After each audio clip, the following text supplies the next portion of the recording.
बिस्मिल्लाहिर्रहमानिर्रहीम। अस्सलाम वालेकुम। आज का जो हमारा टॉपिक है वो इस लिहाज से बहुत इंपॉर्टेंट है क्योंकि ये और इससे अगले वाला टॉपिक दोनों ही पेपर में एक ही क्वेश्चन के फॉर्म में आए थे।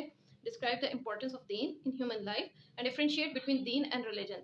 अब मैंने काफ़ी ज़्यादा इसमें पॉइंट्स ऐड किए हैं, काफ़ी ये लंबा है लेकिन इसका एक पार्ट है। तो अगर इस तरह का क्वेश्चन आ जाए जिसमें आपके दो टॉपिक्स को किया जाए तो आप लोगों ने उसको जो है ना उसके अकॉर्डिंग उसकी लेंथ को एडजस्ट कर लेना है। और इसके बारे में जो आयात और अहादीस आएँगी वो मैं नेक्स्ट लेक्चर में शेयर करूँगी। अभी मैं सिंपल जो है ना इस क्वेश्चन को बल्कि इसके भी हाफ पार्ट को पहले हिस्से को describe the importance of Deen in human life को लेके चलेंगे क्योंकि इसी के काफ़ी सारे पॉइंट्स बन जाते हैं। अच्छा अब दीन इन ह्यूमन लाइफ इसकी इम्पोर्टेंस क्या है? अच्छा अब आप ये देखेंगे ह्यूमन लाइफ में ना पहले आप उसके प्रॉब्लम्स को लेते हैं।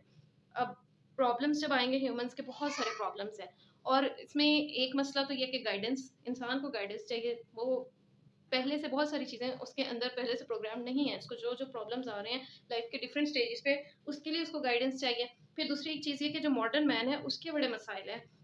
एक तो है कैपिटलिज़्म का आपका मसला आ जाता है कि मटीरियलिज़्म इतना ज़्यादा हो गया और उसकी वज़ह से लोगों को मुख्तलिफ़ बीमारियाँ भी हो रही हैं, मुख्तलिफ़ उनको मेंटल इलनेसेस भी हो रही हैं, जो डिप्रेशन है, एंग्ज़ायटी है और इस तरह की मुख्तलिफ़ चीज़ें जो है ना और एक मीनिंगलेसनेस है एक इंसान की ज़िंदगी में, तो उन चीज़ों के लिए दीन जो है ना वो बहुत इम्पोर्टेंट है और अगर दीन नहीं होगा तो इंसान जो है वो कहाँ से अपने प्रॉब्लम्स को सॉल्व करेगा। और हम इसको कैटेगोरिकली देखेंगे। सबसे पहले आ जाएगा कि मॉडर्न मैन के जो है ना स्पिरिचुअल मसाइल हैं, फिर उसके सोशल प्रॉब्लम्स हैं, फिर उसके पॉलिटिकल प्रॉब्लम्स हैं, फिर इकोनॉमिक प्रॉब्लम्स हैं। ये इसमें पूरा नहीं आ रहा, मैं आहिस्ता-आहिस्ता इसको लेके आऊँगी नीचे। तो यानी उसके इतने सारे प्रॉब्लम्स हैं और उन सारे प्रॉब्लम्स के लिए उसको एक ऐसी सॉल्यूशन चाहिए जो कॉम्प्रिहेंसिव हो, हर चीज़ को कवर करे। ये ना हो कि उसके अगर वो एक चीज़ को उसके एक प्रॉब्लम को सॉल्व कर रही है, तो दूसरी तरफ कोई और मसला खड़ा हो रहा है। ठीक है? जैसे हम देखते हैं ना कि मुख्तलिफ मेडिसिन्स के साइड इफ़ेक्ट्स होते हैं कि आपकी वो एक बीमारी ठीक कर देती है और फिर पता चलता है कि जी उसने लिवर को डैमेज कर दिया, उस मेडिसिन ने, उसकी ये साइड इफ़ेक्ट्स थे, ये फलाँ चीज़ थी, ये फलाँ चीज़ थी। तो उसके लिए जो है वो दीन इसलिए इम्पोर्टेंट है क्योंकि वो एक ऐसी ज़ात की तरफ से आ रहा है जो पूरी दुनिया को जानती है। वो इंसानों के कॉम्प्रिहेंसिवली मसाइल को जानती है, उसको हल कर सकती है और बिल्कुल एक अनबायस्ड वे में। तो जी प्रॉब्लम्स आ जाता है, स्पिरिचुअल प्रॉब्लम्स हैं उसको ये दीन टैकल कर रहा है। फिर जो है स्पिरिचुअली कैसे दीन आपके लिए इम्पोर्टेंस रखता है वो है कि peace of mind and body. वही बात कि आपकी जो है ना एक बैलेंस आपकी बॉडी में आपकी बॉडी और माइंड का हो और उसमें जो है स्पिरिचुअल और फिजिकल नीड्स दोनों ही आपकी दीन जो है वो आपको गाइड करके टैकल करनी है। फिर है कि परफेक्ट बैलेंस इन दुनिया एंड आखिरा कि हमारा दीन जो है वो तो कुरान में आता है ना कि कुछ लोग हैं जो अल्लाह से ये दुआ करते हैं रब्बना आतिना फिद दुनिया हसनतम व फिल आखिरति हसनतम व क़िना अज़ाबन्नार कि हमारी जो है दीन जो है वो हमें सिर्फ आखिरत के लिए नहीं गाइड करता या सिर्फ दुनिया ही के लिए नहीं गाइड करता बल्कि दोनों ही की भलाई की जो है वो हमें सिखाता है कि दोनों की भलाई जो है वो एक बैलेंस्ड वे ऑफ लाइफ है। फिर है गाइडेंस तो गाइडेंस हमें कहाँ से मिल रही है? गाइडेंस हमें अल्लाह की तरफ से आ रही है through his messengers and through the Holi scriptures. तो विज़डम नॉलेज वही के फॉर्म में जो है गाइडेंस भी हमें दीन दे रहा है। अच्छा, फिर आ जाएँगे जो हमारे सोशल नीड्स हैं, उनको भी उनके लिए भी दीन बहुत इम्पोर्टेंट है। इसमें आ जाएगा कि हमें जस्टिस चाहिए होता है, ठीक है? वो दीन हमें कह रहा है कि आप जस्टिस एक निज़ाम कायम करो जिसमें जो है सारों के साथ इंसाफ़ हो। फिर इक्विटी, इक्विटी का इस तरह आप ले लें मतलब कि हर लिहाज़ से ना हर शख़्स के हकूक़ और फ़राइज़ डिफरेंट होते हैं, ठीक है? राइट्स और ड्यूटीज़ जो है ना, आप हर किसी को अगर आप बिल्कुल अदल के उस पे रखोगे ना, तो हर शख़्स बराबर नहीं है। जैसे हमारा फ़ेमिनिज़्म में ये चीज़ आ जाता है कि औरतें मर्दों से बराबर हैं। अब इसमें ये आ जाएगा कि जिसकी जो हैसियत है, उस हैसियत में उसके जो राइट्स एंड ड्यूटीज़ हैं। अब जैसे फॉर एग्ज़ाम्पल के कोई डॉक्टर्स हैं, तो उनके अपने मसाइल होंगे और उन मसाइल का हल उनके तरीके से होगा। लेक्चरर्स हैं, टीचर्स हैं, उनके मसाइल हैं, तो वो उनके अंदाज़ से हल होंगे। उनके राइट्स और ड्यूटीज़ और होंगे और डॉक्टर्स के और होंगे, लॉयर्स हैं, तो उनके और होंगे, कोई किसी और महकमे में, किसी और डिपार्टमेंट में, सबके डिफरेंट होंगे। तो इसी तरह दीन जो है ना, वो हर इंसान की जहाँ-जहाँ पे वो है या जहाँ-जहाँ पे जो उसका रोल है कि मदर है तो उसका क्या रोल है, फादर है तो और बच्चे हैं तो उनका क्या रोल है, क्या राइट्स एंड ड्यूटीज़ हैं। तो उस चीज़ में भी जो गाइडेंस चाहिए, उस चीज़ में भी दीन उनको गाइड कर रहा है कि किस किस तरह रहना है, किस तरह जो है सोसाइटी को लेके चलना है। अगर कोई लीडर है तो उसने अपनी रियाया के साथ कैसे रहना है और अगर अवाम है तो उनको जो है अपने लीडर्स के साथ कैसे बिहेव करना है, ठीक है? जैसे एक हदीस है कि अगर तुम्हारे ऊपर एक नटखटा हबशी गुलाम भी जो है वो तुम्हारे पर रूल करने लग गए, तो तुम्हें उसकी जो है अताअत करनी होगी। अच्छा फिर जो है ना गार्ड अगेंस्ट इविल इमोरलिटी कि आप दुनिया में जितने मर्ज़ी आप रूल्स लगा लें बल्कि अमेरिका में ना 1800s में कहीं मेरा ख़्याल है हाँ, 1986 में कहीं शायद डेट जो है ना मैं दोबारा कंफर्म करके ना यहाँ पे पेस्ट कर दूँगी। जो है ना रूल पास हुआ कि आप जो हैं अल्कोहल को बैन कर दें। इसकी वजह से बहुत ज़्यादा एक्सीडेंट्स हो रहे हैं, बहुत ज़्यादा जुराइम बढ़ रहे हैं और बहुत ज़्यादा इससे नुकसानात हो रहे हैं। अच्छा, जैसे ही वो बैन लगा तो लोगों ने उसके खिलाफ प्रोटेस्ट शुरू कर दिया और इतना ज़्यादा प्रोटेस्ट हुआ, इतना ज़्यादा लोगों ने उसको यानी बिल्कुल ना उसको मानने से इनकार कर दिया और बिलाखिर हुकूमत वो अपना बिल वापस लेने पे मजबूर हो गई। तो लेकिन हम देखते हैं कि मदीना में जब ये आयत नाज़िल हुई थी शराब की हुर्मत पे फाइनली, तो लोगों ने तो शराब वाले बर्तन भी तोड़ दिए थे। तो यहाँ पे आप देखें कि आपको कोई लॉ जो है ना वो आपको गाइड नहीं कर रहा, लेकिन जो दीन है वो आपको बता रहा है कि क्या आपके लिए बेहतर है और क्या नहीं है, और लोग मान भी रहे हैं। उनको यानी कोई और सुपीरियर अथॉरिटी नहीं है दीन के अलावा जो उनको गाइड कर रही है कि आपने ऐसे नहीं ऐसे करना है। अच्छा जी, फिर है टॉलरेंस। माशरे में मल्टीलैटरलिज्म हमारे पाकिस्तान के लिहाज से भी देख लें, आप पूरी दुनिया के लिहाज से देख लें कि कितना बड़ा मसला है कि हमारे अंदर टॉलरेंस लोगों में ख़त्म होती जा रही है, और दीन आपको दूसरों को टॉलरेट करने की भी जो है वो हिदायत कर रहा है। कुछ कंडीशंस के अलावा जो है वो दीन आपको पूरी आज़ादी देता है, फ्रीडम ऑफ स्पीच की है, फ्रीडम ऑफ लाइफ है, फ्रीडम ऑफ मतलब एक्सप्रेशन है, हर चीज़ है कि दीन आपको उसको वो दे रहा है, और दूसरों को वो एक टॉलरेंस का सब्र की फॉर्म में या बर्दाश्त की फॉर्म में वो गाइड कर रहा है कि आपने माशरे में कैसे रहना सहना है और दूसरों को बर्दाश्त कैसे करना है। फिर आ जाए आपका जो है पॉलिटिकल स्फीयर, इसके अंदर जो है गुड गवर्नेंस आ जाती है। जस्टिस वाली बात हुई कि इंसाफ लोगों को मिल रहा हो, एक चीफ जस्टिस या एक जो है जज के क्या फ़राइज़ हैं वो दीन आपको दे रहा है। फिर एरेडिकेशन ऑफ एनार्की, कि अगर आपको जस्टिस में मिल रहा है, गुड गवर्नेंस, अकाउंटेबिलिटी है, जो आपके ऊपर लोग हैं, तो उससे जो है माशरे में एनार्की नहीं होगी, केओस नहीं होगा, क्योंकि इंसाफ है तो लोग भी they will be at peace with themselves and with the state. तो ये वाली कंडीशन होगी और इसकी वजह से दीन बहुत इंपॉर्टेंट है हमारे लिए। ठीक है, अब आ गया हमारा इकोनॉमिक स्फीयर। इसमें है कि end of all kinds of एक्सप्लॉयटेशंस।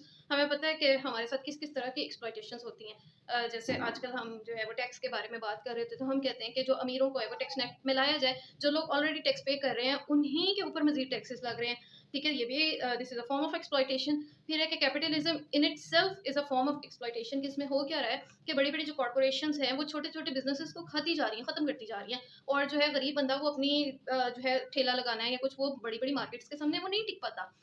अच्छा, यानी स्मॉल जो बिज़नेसेस हैं वो थ्राइव नहीं कर रहे, तो ये भी एक तरह से उनकी एक्सप्लॉयटेशन हो रही है। जिसके पास पैसा है वो बहुत ज़्यादा अमीर होता जा रहा है। तो दीन इस सिलसिले में भी कुछ गाइडेंस दे रहा होता है कि आपने दूसरों का ख्याल रखते हुए माशरे में कैसे तरक्की करनी है। ठीक है, दीन आपको प्रोग्रेस से नहीं मना कर रहा, आपको प्राइवेट प्रॉपर्टी रखने से भी नहीं मना कर रहा, लेकिन आपके ऊपर कुछ वो राइट्स एंड ड्यूटीज़ लगा रहा है इकोनॉमिक सिलसिले में भी, कि जैसे ज़कात है। ठीक है, सदक़ात है, आपको बहुत ज़्यादा प्रमोट किया जाएगा कि आप सदका दो, आप जो है वो ज़कात पे करो। तो इससे क्या होगा कि एरेडिकेशन ऑफ पॉवर्टी, ठीक है, जो हमारा नेक्स्ट पॉइंट है। और फिर ये कि दीन जो है हमारा वो स्लेवरी के भी अगेंस्ट है, और वो हमारा जो है लेबर की परसिक्यूशन के भी अगेंस्ट है। वो इंशाल्लाह सारी अहादीस जो है ना मैं आपको कल कंपाइल करके दूंगी कि किस तरह हमारा दीन जो है वो यहाँ तक कहता है कि मजदूर को जैसे उसकी मजदूरी पसीना खुश्क होने से पहले दे दो, और फिर वो ये कहता है कि जो खुद खाओ, जिस तरह का लिबास खुद पहनते हैं वही अपने, अगर आपके पास गुलाम है तो अपने गुलाम को भी वैसा ही ट्रीट करो कि आप जो है। और फिर जो है इन इट सेल्फ के इस्लाम जो है ना स्लेवरी के बिल्कुल अगेंस्ट नहीं था, लेकिन इस्लाम ने सबसे ज़्यादा दुनिया में जो ना स्लेव्स को आज़ाद करने पे उसकी इतना ज़्यादा रिवॉर्ड रखा। उसके अलावा जहाँ कहीं इंसानों से गलती होती है, कसम का कफ़ारा है, रोज़ा टूटने का कफ़ारा है,